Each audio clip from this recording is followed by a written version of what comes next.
ইনবক্সে শুভ সকাল বলার মতো কেউ নেই। কেউ নেই শুভ দুপুর, শুভ বিকেল বলার। কেউ নেই, কেউ নেই অতটা কাছের।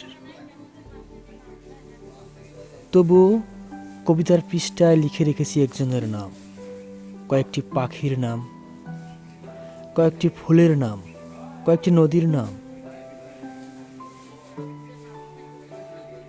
হৃদয় জুড়ে শুধু কুয়াশা ভেজা সকাল, নিঃশব্দ হেঁটে চলা। ইচ্ছেগুলো ভেজা ঘাসের মতো। ইচ্ছে ছিল পুরনো রেলওয়ে দুজন হারাবো, দুধারে পরিচিত সব গাছের সারি সারি, তাহার উপরে বিছানো তাহার লাল শাড়ি। অনুরাগে ভাবনায় চেতনায় আমাকে নিয়ে যায় ভূমধ্যসাগরের দিকে।